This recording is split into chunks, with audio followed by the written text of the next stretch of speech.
Hi, this is your instructor Daniel Chang from Mech and Vehicle Design, and this week we're going to start designing the outside, the exterior of our vehicles. Uh, at first, I was thinking only spaceships. You could see I've written down here on the notes spaceships, but let's. I'm not going to limit it to just ships alone. If you really, really wanted to, you can make it a vehicle that's like a land vehicle. I would heavily recommend, though, if you did do a land vehicle, that you stick with wheels instead of, like tank treads, because tank treads are just so much more complicated. Whereas a wheel, you make one, you could repeat the heck out of it and use it for later as well. Um, okay, so let's talk about this, right? On the left-hand side here, I've collected just a reference from the internet of both vehicles that I like and just some, concept vehicles that I saw that were kind of interesting to look at. Um, one of the here over here on the spaceship notes here, I've kind of got this sort of checklist of things that I want to look for when I look for cool vehicle designs and just stuff to be aware of when we start sketching out our vehicles. So the primary thing that we want to look at are the silhouettes of our vehicles, the outside shape of our vehicles. You want to make sure that your vehicle has a fairly interesting silhouette. This TIE fighter right here. I mean, it's called a TIE fighter, but it also kind of looks like a bow tie, right? Um, these bold shapes as well. So when we talk about basic shapes, it's kind of like a combination of an interesting silhouette that also grounds it with like a basic shape. So what I mean by that is, for example, on this Star Destroyer right here, it's mainly kind of a triangular type shape, especially if you looked at it from the top down. Over here, this is kind of like a crescent shape overall. So it's like a very simple shape when you look at the silhouette. But then when you look at the details, like where all the little like turbines and exhausts are on the spaceship, that's where it can get a little bit more complex and make the silhouette a bit more interesting. This ship over here is called the Y wing because it's in the shape of a Y, which is a very basic shape that we all know, um, if you're, you know, um, reading in English. Um, one of the most basic shapes here I could point out would be this Land Rover from the movie Lightyear. It's just a block, right? But they added a little bit more interesting things to it than just making it square on square, right? Like over here on this window, there's like a slight diagonal, downward thing, and also they kind of jut out the top part of this a little bit forward, and these are like subtle things, but the overall shape, if I was going to describe it, would just be a rectangular block, right? um the other thing we want to talk about are abstract shapes versus what's recognizable parts that we would think about on a spaceship. So for example, you've got the saucer disc here, which it's kind of like an abstract basic shape, right? But then over here, once we get into the turbine engine things over here, then we know, oh, okay, that's where the thrusters are, right? Other things that we tend to recognize are the cockpit area, so anywhere where the character might be sitting. So those parts of a ship are recognizable parts. The wheels, for example. So you want to have little indications and little clues to clue in folks that yes, this isn't just a weird abstract shape. But on top of it, let's say if we look at the Millennium Falcon here, we've got a satellite dish, and in our human brains, we're like, oh, I know what a satellite dish is. And we've got these little circular vents. Oh, I know what a vent is. And then over here, we've got something that looks like a cockpit. I know what a cockpit is, right?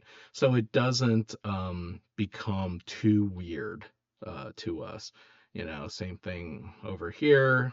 I know what those thrusters are. I recognize wings and I recognize the cockpit area, right? Um, because we can actually be in danger of like getting too weird, and then we go like, I don't know what I'm even looking at, right? But yeah, over here, the recognizable shapes are like the vent right here, the little hatch here that kind of looks like a tank hatch, little antennae, those things are recognizable, right? Um, the hoses and stuff like that, that's also recognizable. I know what hoses are, but if you start getting into like, sort of a weird abstract territory, it's okay, as long as you have those recognizable parts to ground us, right? And that leads me to the next point is look for areas for our eyes to rest and areas where it gets detailed and busy. A great example of that would be right here on this Buzz Lightyear plasma turret thing. The areas where our eyes can rest are mostly these yellow areas, right? Where there's big sections here, like for example on this leg, where not a whole lot's happening, but then that brings out the details that we see over here on, the guts of the ship, and that's actually often a go-to for a lot of spaceships and stuff uh, like this, where they put a casing over the top of it. So, these dark areas that kind of reveal what's underneath the function parts of it, all these pipes and such, engines that are exposed. And then you've got this like smooth sci-fi casing over it where it allows the eyes to just rest. That's very important because it's very tempting for us to over detail. Once you start detailing, your mind needs to like almost go, let's take a step back and let's look at the overall shapes. Do I need all the details here, right? um and one of the ways how people can actually sort of unify things and not make things look as busy as maybe they are is by using the colors. So for example, yes, on the surface there's all this surface detail, but this concept artist, that whoever designed this, made sort of a unifying color. So now I read this as one thing as opposed to like, oh, look at the grooves here and look at that little thing and look at that little device right there, right? It's all kind of just unified through the palette. And you can see that happening all over on Star Wars stuff, where, even though this Millennium Falcon, you might argue, is super busy everywhere, all these panels and stuff, but notice how the creators of the Millennium Falcon kept most of it the same color and then added in a couple of accent colors like this little brownish red decal, right? Um, so that's something that we can do as well. Speaking of color, generally you may want to just limit your palette to 2 or 3 colors to kind of just unify it. If you start going past 3 colors, it can start looking really busy. And so I usually break it down to primary, secondary color, and accent color. Why do I break it down that way? Well, the primary color I would describe as being like the dominant, what's in like most of the object kind of thing. So, like, for example, the primary color might actually take up like 50% of the surface. Like for example, over here, the color white is obviously a primary color, right? The secondary color will take up less space than the primary color. And then the third color, the accent colors, those are mostly there as like little like, well, what they call accents, but like little highlights here and there. So for example, on this, I would say the primary color is yellow. And then the secondary color is whatever this metallic gray would be.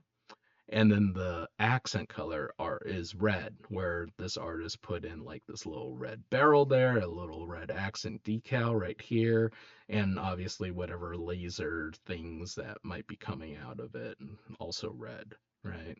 So you got mostly you know, uh, sort of a simplified palette. This kind of breaks the rules a bit, but what's smart is this artist went, okay, my primary is going to be green. You're going to mostly see the green. My secondary is probably going to be this dark gray. And then my accent colors are going to be like yellow, red, and maybe this white. But I'm not going to make the accent colors take up that much space, right? It kind of breaks the rules of the number of colors, but I think it could be permissible as long as you keep it to a minimum. Um, so, over here, we've got our main primary color as this sort of dark blue metal. We got our secondary color as this yellow decal accent, right? There's no third color really. I mean, right here, what we're seeing is just a reflection of the sand underneath, right? But, if this artist wanted to, they could have put like little red dots or whatever. But that's kind of what we're looking at for the color scheme. Decals, I just mentioned that on this ship they use the decals for the secondary color, and we should do things like that. What's great about decals is it kind of helps ground our vehicles into I don't know, like there's a manufacturer, like it belongs to a specific branch of, say, the military or something like that. It there's a lot of world building that can happen when you show some of the decals on a ship. Like, if something's a pirate, you have crossbones and a skull, right? It adds to the storytelling, and also little decals can add like cool accents, like this one right here, and the decal on the side can also add little accent colors. I would maybe argue that this ship over here could benefit from just a bit more decal work, to give it a little bit more accent, because right now it's just gray on light gray. So, seam lines or cut lines, that's another way to make it look authentic and make it look like something that might actually exist in real life. We had mentioned all these little cut lines right here. What most of these seams and cut lines are well, first off, before the invention of 3D printers, and actually even 3D printers have their limits right now because you can only print so large, right? So think to yourself, if I'm a manufacturer, I can only make any one of these pieces so big, and then I'm going to have to like either weld it together or attach pieces together in a way. And then the other thing that seam lines and cut lines do is it shows like doors to compartments that we need to open up for maintenance. So if there's like a vent right here, that's something that you can possibly open up later on for maintenance. Over here, because this panel right here is so freaking long like that, I would imagine there might be some piping or something underneath that, if one were to remove that panel, right? Um, yeah, so that's seam lines. And then lastly, we want to talk about weathering. Notice how this rover here, although it's a fairly basic shape, all this weathering on the wheels and, all this dirty grime and stuff like that on the edges really add to it. Even though it has like this cool decal, the decal's not like brand new out of the factory. This has been worn and gotten hit by weather, uh, dust storms or whatever it might be, right? And so even on your decals later on, you might want to wear it down a little bit. Star Wars was one of the first sci-fi uh, uh, properties to really weather up their ships and got this to become a popular thing. And that also allows you to add on decals without getting too saturated with the colors and risk your spaceship from looking too garish, right? See, like right here, there's hardly any weathering going on. And so this almost just feels like a toy. If I put more weathering on this and like, dust and grime and stuff like that, this thing will now look a lot more realistic, like it's big in the real world.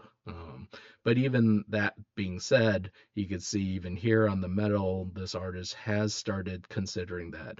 And so you also want to, when it comes to weathering, you also want to think these corner areas. Those are generally the areas that get the most wear and tear on it, right? So these corner of metal objects and the corners over here should be a lot more weathered.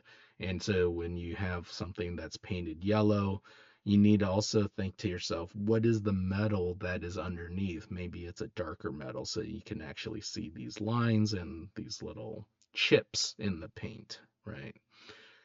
All right, that was a lot of talking. We were just talking about spaceships right then, but um, as a topic alone, it's a very broad topic for us to start designing from it.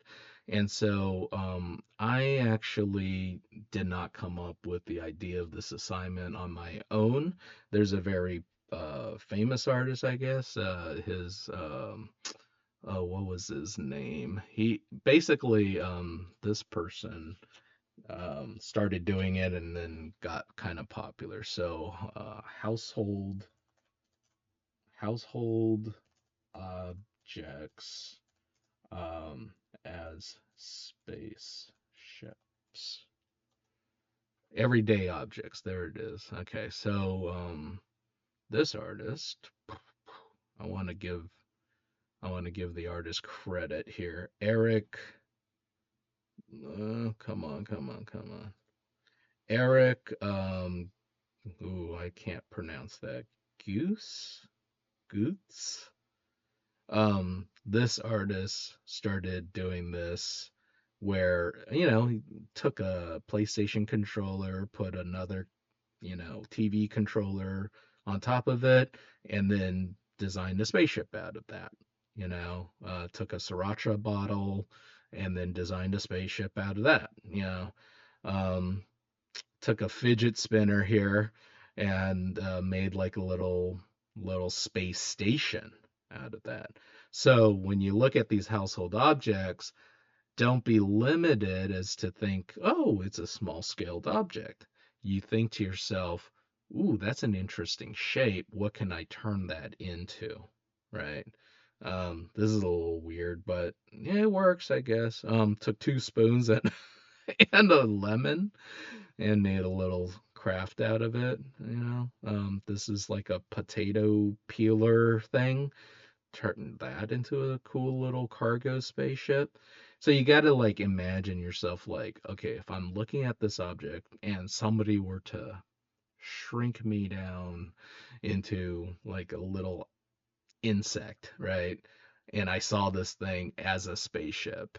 What would that look like? So this is what salad tongs, and turn that into a spaceship. Sometimes it also helps by rotating the object and not always assuming that this is the front. This could be the back of a ship, you know. Um, this is great. The can opener, it's beautiful. I mean, the artist did embellish it more, and that's what we're here to do is, and that's also why I wanted to collect actual spaceship reference, because we might not come up with, you know, the ideas of these cool little parts and doohickeys on our own, but in looking at the household object and then looking at existing spaceship designs, let's start, imagining a world where we combine the two things together. This is a really good exercise to help us get creative. Here's like a head and shoulders bottle as a spaceship as well. Here's a razor as a spaceship.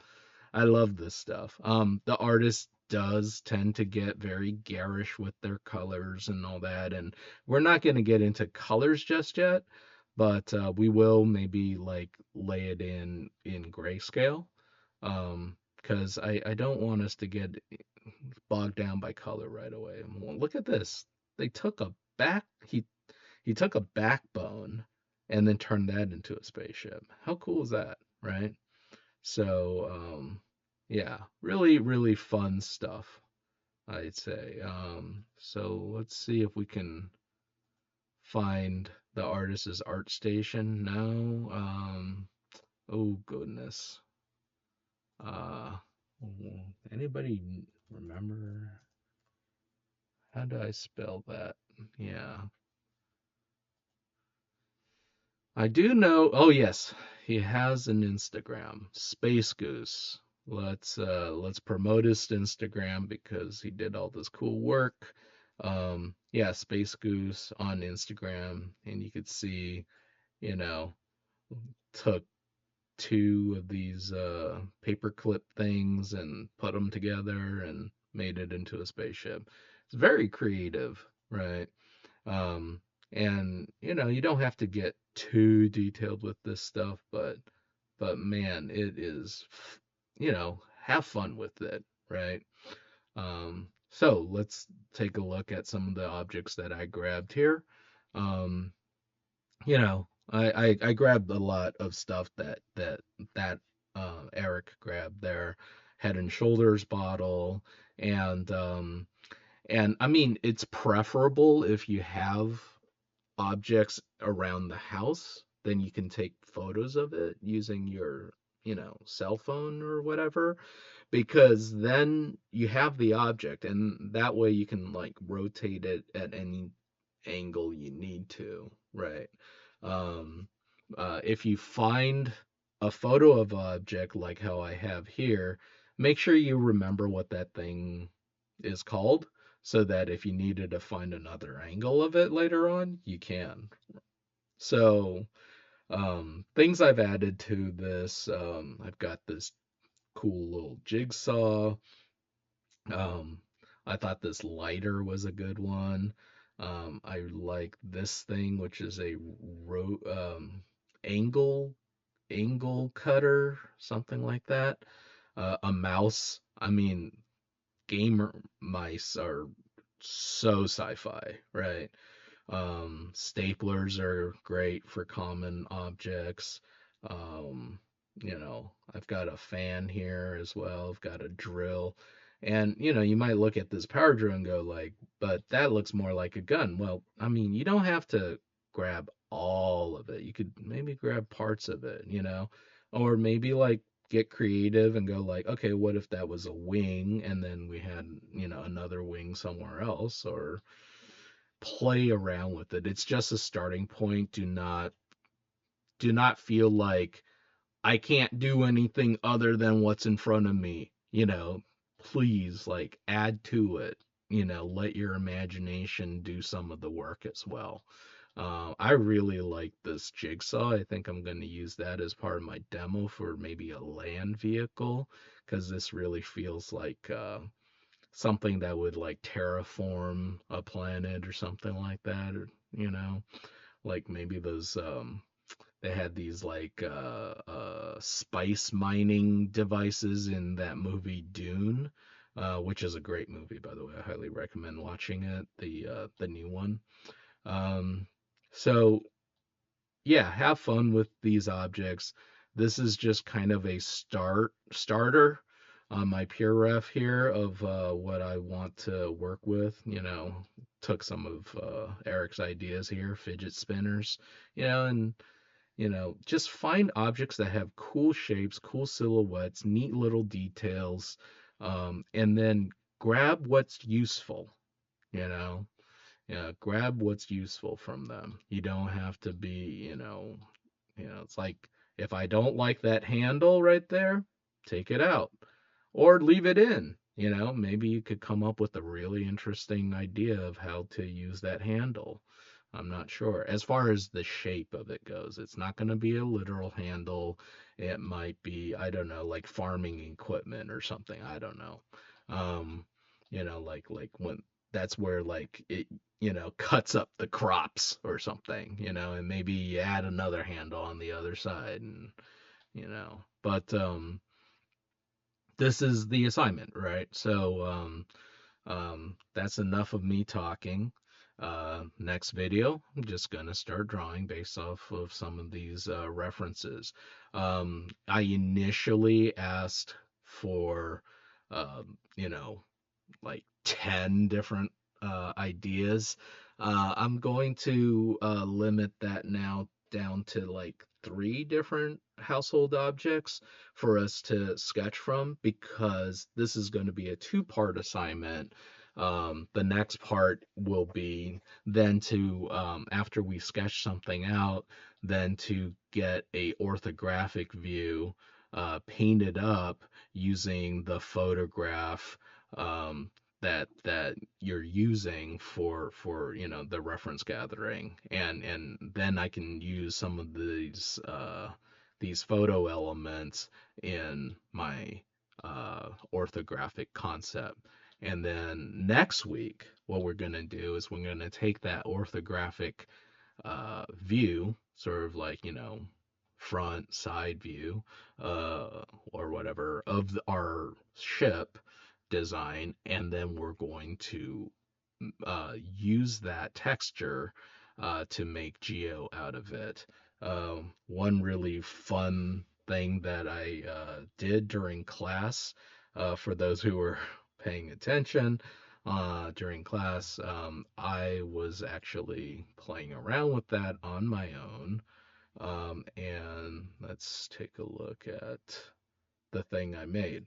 So in class, I took that KitchenAid mixer and I kind of extruded out some geo from it, and then I brought it into the geo into a program called Twinmotion, and I added some textures to it, and I made a pretty decent pod racing looking ship out of it. All right, so this is going to be next week. We're not going to get into modeling it out just yet, but we're going to do the first part of it, which is coming up with the ideas in sketch form, and then also creating sort of a flat view concept painting, using these photos to help us photo bash our idea. All right. Okay. When we come back, we're gonna start sketching out the idea, and then after that, we'll start photo bashing. All right.